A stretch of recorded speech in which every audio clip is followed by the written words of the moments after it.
Hey there, posture guys and gals, and welcome back to the show. As always, I'm your host, Justin Archer, aka the Posture Guy, your #1 source on pain, posture, and performance. And today I'm going to share with you how to tame your tight traps, as well as give you a little bit of an introduction into self-myofascial release, otherwise known as SMR. But before we get to all that fun, I just wanted to give a shout out and a thank you to a friend of mine, Brittany Lassard. And the reason I want to thank her is for inspiring this video post. You see, the other day, I posted on my Facebook profile that I was just curious what was the #1 chronic pain symptom that you hear people complaining most about throughout your day. And a lot of people chimed in with things like back pain, hip pain, knee pain, etc. And as I'm sure you're well aware, I already have videos that talk about those things and give some exercise routine suggestions and fixes for those various symptoms. And if you're not aware, you can sign up for them at the end of this video. But Brittany said that she'd been having some very tight traps or trapezius muscles. And I thought, wow, what an oversight. I have not done a post on tight traps, even though I myself, from time to time, occasionally will have tight traps, and I know plenty of other people do. So I thought I would make this video for her, as well as all the other posture guys and gals out there, like yourself, maybe if you're watching this, that suffer from chronically tight trapezius muscles. All right? So thank you, Brittany, and if anybody else wants to say thank you to Brittany for inspiring this video, you can do so in the comment section below. All right? So let's get started. First of all, what causes tight trapezius muscles, right? Because I've said before, muscles don't just tighten up to piss you off. There's always a reason. And the reason for tight trap muscles is kind of a two-step process, right? There's two parts to it. #1 is a bad upper back position. So meaning your thoracic or your upper spine is in a bad position, usually something like this, okay? And I've talked about this, what's called kyphosis, an extreme curvature of your upper back in various other posts. So I'm not going to do that too much here. What I'm going to do is link to a post down below on what causes upper back pain and how you can treat it through the use of 6 corrective exercises. And that I would advise you to do first, because the thing is that with trapezius pain and tightness and soreness and all that, usually the shoulder blades are off, right? They're not organized properly, they're not symmetrical.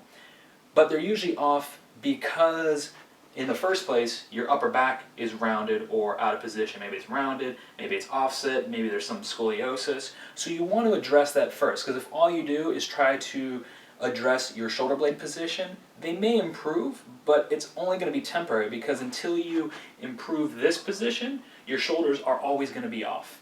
So let me just preface these exercises I'm going to show you next with make sure that you improve or you realign your upper back first before addressing your shoulder blades, okay? And like I said, I'll put a link down below, and you can check that out, as well as at the end of this video there'll be a place to sign up to get some exercise routines for 16 of the most common chronic pain symptoms, and one of them is upper back, and that's the routine that you want to do to improve your upper back position. All right? Now, once you've done that, there's a few things you can do directly to, like I said, really tame the tightness in the traps and help organize your shoulder blades. And these are some self-myofascial release techniques, and you've heard me talk about or hint towards them in past video posts, but I've never really showed you any. So today I'm going to show you 3 that are really good for taming those tight trap muscles. But before we get into them, I kind of want to quickly go over, give you an introduction of what self-myofascial release is. In the simplest terms, it's kind of like giving yourself a massage, but instead of with your hands, although you can do that, you're usually using a ball of some sort, a foam roller, something like that. Because you see, we have this fascia in our bodies, right? It's called myofascia. It's this connective tissue that binds our skin to our muscles to tendons and ligaments and everything. Think of it as a giant, all-encompassing onesie that holds all of us together, right? It's a big kind of sack, kind of like when you buy onions and there's that sack that kind of extends and flexes and everything. We have the same thing in our body. Or another way to think of it is last time you cooked chicken and that white filmy stuff that held on the different pieces of chicken, right? We throw that away, we don't want to eat it, yuck. Well, we have that same type of tissue in our bodies. And what happens, for instance, in tight traps or tight glutes or tight lower back, is this tissue will get gunked up and bound up, right? You know the difference between someone, when you put your hand on their shoulder or yourself, maybe on a relaxed day, the muscle, the tissue feels like a nice filet mignon, versus, you know, when you're really stressed out, how you put your hand on it feels like tight, matted down, dried out beef jerky, right? So one, you definitely want to hydrate that muscle, drink plenty of water, take some nice, calm, relaxing breaths. But then there is actually something you do to restore that pliability, right, that suppleness to the muscle. And those are some things I'm going to show you right now. All right, so number one is you want to mobilize your first rib. And that's that rib right here at the base of your trap. So it's basically kind of follow the collarbone over, and it's right on top of the trap if you push down on it. And this rib kind of acts as a pump. So it's supposed to depress, go down, as your arm goes up. But a lot of times, again, because that myofascial, that connective tissue gets stuck and it doesn't get out of the way, and not only do you get tight here, but you can get nerve impingements, tingling, numbing, burning sensations in your hand, arm, referral pain down to your elbow. Some doctors might classify it as thoracic outlet syndrome, things like that, all right? So what you're gonna do, there's two ways to do this. Depending on what tools you have at home, I'm going to show you two ways you can go after this. All right. The best way is to have a broomstick or a dowel. Just got a dowel here, and then you want to put something on the end for comfort, either a washcloth, or better yet, if you have one, maybe just cut a little hole in a tennis ball and stick it on the end. And then what you're going to do is you're going to get down on the ground. You're going to prop it up against a wall. I got a pillow here to obviously protect the wall, and you're going to take this guy and you're going to put it right on that first rib, okay? So if you can see, I'm putting it right, there we go.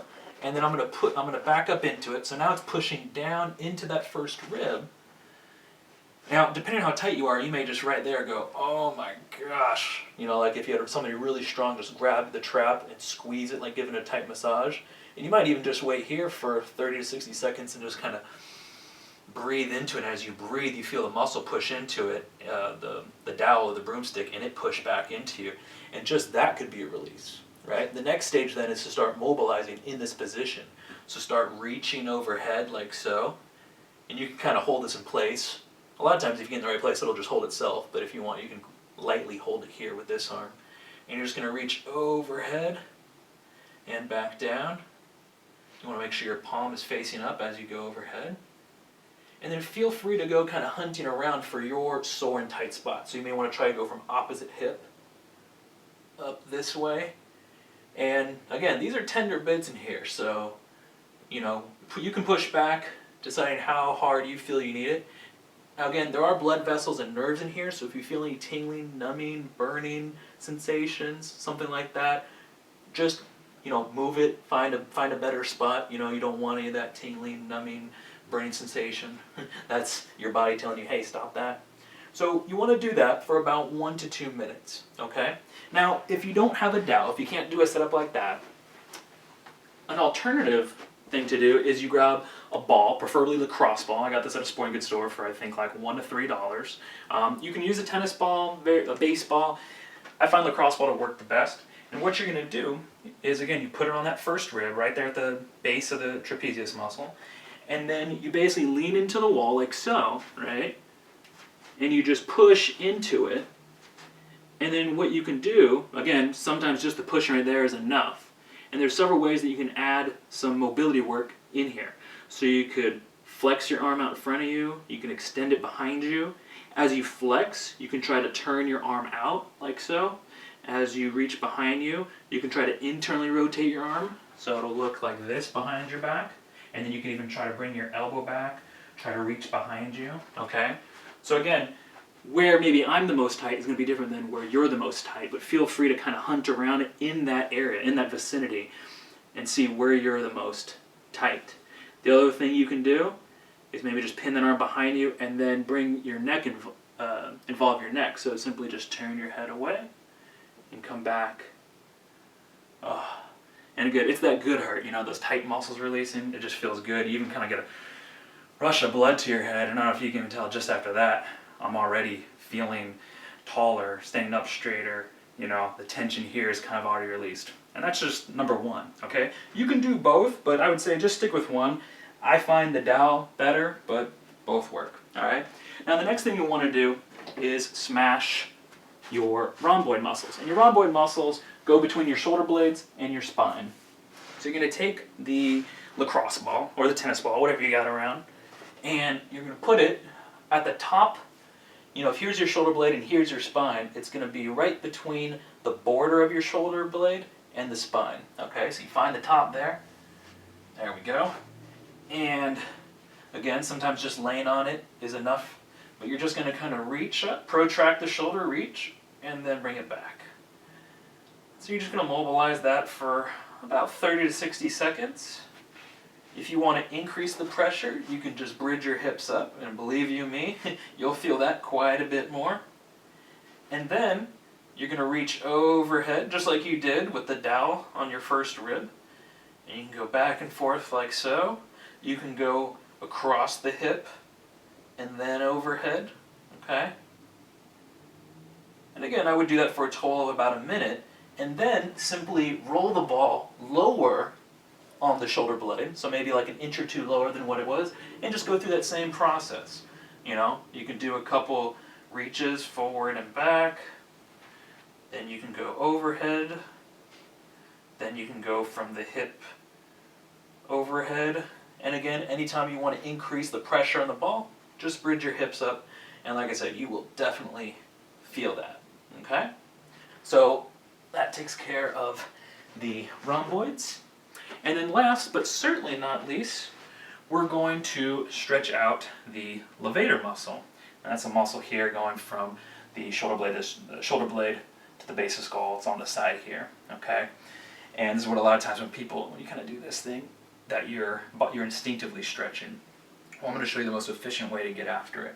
So you want to stand against a wall, and you just scoot down it to the point where you can flatten your back. You don't have to go into a squat or an air bench like you've seen me do before, but just kind of lean into the wall. And you're going to kind of pull your shoulder blades back and down. And then what you're going to do is, let's say you're stretching the right one, I'm going to tilt my head away from that shoulder. I'm going to look at my opposite pocket over here on my left side if I'm stretching my right. And then with my left hand, I'm going to reach up. I'm going to gently pull on the head, almost where it's really almost just the weight of my arm pulling down. You do not, I repeat, do not have to or want to pull very hard here, okay? It's not like stretching a hip muscle. These are tiny muscles. So gently pull, okay? And then you're going to bring your hand from down here on the wall. You're going to bring it up to the wall, so now the back palm, and hold it there for about 3 to 5 seconds. And then come back down. Again, raise up. Hold there for 3 to 5 seconds. And then come back down.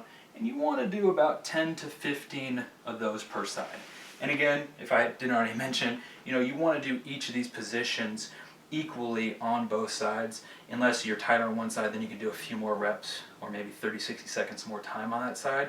For the sake of the video and saving time, I'm just showing you one side at a time. All right.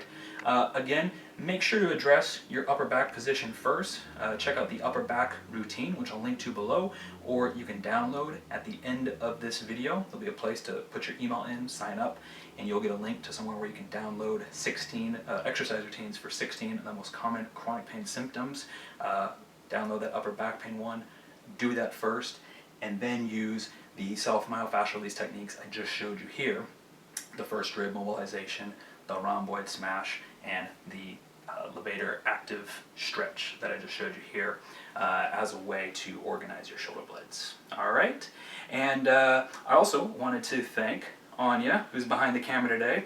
As you know, I usually use a tripod, but well, she's much more lovely than a tripod.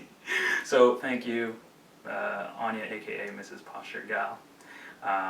Always great to have her around behind the camera. Makes me smile more. And thank you guys for watching. I hope you learned a lot from today's video.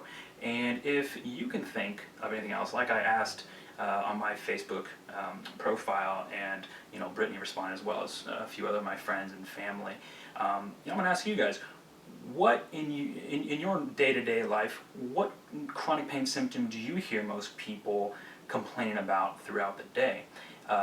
Leave your answers in the comment section below, and I would love to, if it's something I've already created and I can link to, or maybe it's something I can create specifically for them, I would love to do so. So that way, the next day you're at work or you see them, you can say, hey, you gotta check out this thing if your neck hurts or your traps or your knee or whatever. And then you can kind of be their hero. And all you have to do is forward them a link or text them something. Pretty cool, huh? Anyways, thank you for joining me today. I look forward to seeing you inside the next video. Until then, take care and keep moving.